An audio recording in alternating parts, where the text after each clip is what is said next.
नमस्कार। आकाशवाणी जयपुर अजमेर से प्रस्तुत हैं प्रादेशिक समाचार।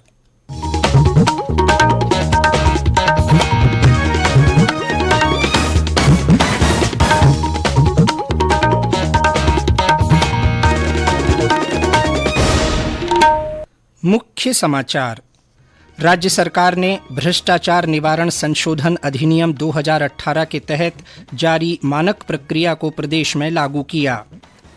प्रदेश के 2 प्रशिक्षु सहित 20 आईपीएस और 51 पुलिस अधिकारियों तथा कर्मचारियों को डीजीपी डिस्क के लिए चुना है। प्रधानमंत्री नरेंद्र मोदी आज गुजरात के गांधीनगर में सहकारी संस्थानों के प्रमुखों के सेमिनार सहित विभिन्न कार्यक्रमों में शामिल होंगे।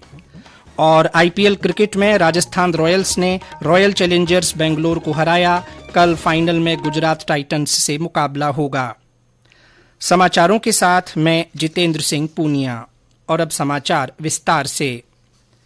राज्य सरकार ने केंद्र सरकार द्वारा भ्रष्टाचार निवारण संशोधन अधिनियम 2018 की धारा 17A के तहत जारी मानक प्रक्रिया को प्रदेश में भी लागू किया है।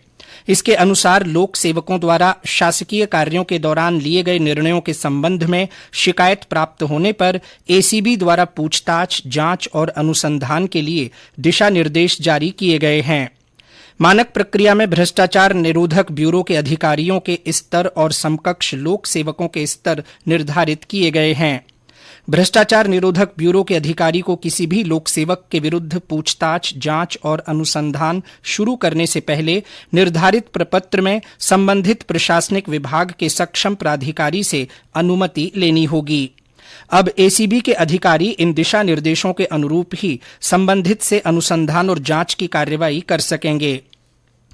गृह विभाग की ओर से जारी दिशा निर्देशों के अनुसार मंत्रीगण, विधायक 7वें वेतन आयोग के तहत पे लेवल 15 और इससे ऊपर के लोक सेवक, विभिन्न बोर्ड, आयोग, निगम और राजनीतिक इकाइयों के चेयरमैन तथा सदस्यों से एसीबी में कार्यरत पुलिस महानिदेशक या इसके समकक्ष स्तर के अधिकारी ही सक्षम प्राधिकारी के स्तर से अनुमति प्राप्त करने के बाद पूछताछ और जांच कर सकेंगे। यह मानक प्रक्रिया ट्रैप के प्रकरणों में लागू नहीं होगी। राज्य सरकार ने 18 आईपीएस, 2 प्रशिक्षु आईपीएस और 51 पुलिस अधिकारियों तथा कर्मचारियों को डीजीपी डिस्क के लिए चुना है। पुलिस महानिदेशक एमएल लाठर ने इस संबंध में एक आदेश जारी कर चुने गए 71 पुलिस अधिकारियों और कर्मचारियों की लिस्ट जारी की है। श्री लाठर ने बताया कि पुलिस सेवा के अधिकारी और कर्मचारियों का मनोबल बढ़ाने के लिए डीजीपी प्रशस्ति डिस्क और प्रशस्ति रोल दिए जाने का प्रावधान है। इनमें प्रशिक्षु समेत 20 आईपीएस, 10 आरपीएस, 8 पुलिस निरीक्षक और कंपनी कमांडर, 1 अतिरिक्त प्रशासनिक अधिकारी, 4 प्लाटून कमांडर और उप निरीक्षक, 2 सहायक प्रशासनिक अधिकारी, 1 निजी सहायक, 3 वरिष्ठ सहायक, 8 हेड कांस्टेबल और 14 कांस्टेबल शामिल हैं। विश्वविद्यालय अनुदान आयोग ने देश भर में सभी स्नातक पाठ्यक्रमों में दाखिले के लिए संयुक्त परीक्षा सीयूईटी के लिए आवेदन जमा करने की आखिरी तारीख 31 मई तक बढ़ा दी है। यूजीसी के अध्यक्ष प्रोफेसर एम जगदीश कुमार ने एक ट्वीट में कहा कि विद्यार्थियों के अनुरोध पर यह निर्णय लिया गया है। पहले आवेदन जमा करने की आखिरी तारीख 22 मई थी। प्रदेश में कल कोरोना संक्रमण के 113 नए मामले सामने आए, जबकि 26 मरीज स्वस्थ हुए। सक्रिय मामलों की संख्या एक बार फिर बढ़कर 577 हो गई है। स्वास्थ्य विभाग के अनुसार कल सबसे ज्यादा 62 संक्रमित जयपुर जिले में मिले। इसके अलावा अलवर में 9, बारां में 8, चूरू में 7, धौलपुर में 5, अजमेर और झालावाड़ में 4-4, दौसा और जोधपुर में 3-3, चित्तौड़गढ़ और कोटा में 2-2 तथा नागौर, सीकर, उदयपुर और जालौर जिले में 1-1 व्यक्ति में संक्रमण की पुष्टि हुई। वहीं दौसा जिले में 1 मरीज की मृत्यु हुई। राष्ट्रव्यापी टीकाकरण अभियान के तहत देश में अब तक 193 करोड़ 11 लाख से अधिक कोविड टीके लगाए जा चुके हैं। स्वास्थ्य मंत्रालय ने बताया कि अब तक 12 से 14 आयु वर्ग के बच्चों को 4 करोड़ 93 लाख से अधिक टीके लगाए गए हैं। वहीं पात्र लोगों को 3 करोड़ 42 लाख से अधिक एहतियाती डोज दी गई हैं। इधर प्रदेश में अब तक 10 करोड़ 63 लाख से अधिक टीकाकरण हो चुका है। ये समाचार आकाशवाणी जयपुर अजमेर से प्रसारित किए जा रहे हैं। इन समाचारों को आप हमारी वेबसाइट newsonair.gov.in पर राजस्थानी में भी पढ़ सकते हैं। समाचारों के ऑडियो बुलेटिन भी वेबसाइट पर उपलब्ध हैं। वेबसाइट पर सोशल मीडिया अकाउंट के माध्यम से ताज़ा जानकारी प्राप्त कर सकते हैं। कंपटीशन की अगर आप कर रहे हैं तैयारी, तो उनके लिए ऑल इंडिया रेडियो पर हम लाए हैं अभ्यास, एक ऐसा कार्यक्रम जिसमें आप पूछेंगे सवाल व्हाट्सएप नंबर 9289094044 पर, या फिर ईमेल करेंगे abhyas.airnews@gmail.com पर, और हमारे विशेषज्ञ देंगे इसका जवाब। आपका अभ्यास हमारा प्रयास। समाचारों में आपका फिर स्वागत है। प्रधानमंत्री नरेंद्र मोदी आज गुजरात के दौरे पर रहेंगे। श्री मोदी राजकोट के अटकोट में नवनिर्मित मातुश्री केडीपी मल्टी स्पेशलिटी अस्पताल देखने जाएंगे, जहां वे एक जनसभा को संबोधित करेंगे। यह अस्पताल क्षेत्र के लोगों को उच्च स्तरीय चिकित्सा उपकरण उपलब्ध कराएगा और स्वास्थ्य देखभाल के क्षेत्र में विश्व स्तरीय सेवाएं प्रदान करेगा। प्रधानमंत्री दोपहर बाद गांधीनगर के महात्मा मंदिर में सहकार से समृद्धि विषय पर विभिन्न सहकारिता संस्थानों के प्रतिनिधियों के सेमिनार को संबोधित करेंगे। वे कलोल में 175 करोड़ रुपए की लागत से निर्मित भारतीय कृषक उर्वरक सहकारिता लिमिटेड इफ्को के तरल यूरिया नैनो संयंत्र का भी उद्घाटन करेंगे। प्रधानमंत्री नरेंद्र मोदी 31 मई को वीडियो कॉन्फ्रेंस के माध्यम से श्रीगंगानगर, भीलवाड़ा, उदयपुर और राजसमंद जिलों सहित देश के चुनिंदा जिलों में ग्रामीण योजनाओं के लाभार्थियों के साथ संवाद करेंगे। प्रधानमंत्री श्रीगंगानगर जिले के 5 लाभार्थियों से बातचीत करेंगे। प्रधानमंत्री नरेंद्र मोदी कल सुबह 11 बजे आकाशवाणी से मन की बात कार्यक्रम में अपने विचार साझा करेंगे। यह इस मासिक कार्यक्रम की 89वीं कड़ी होगी।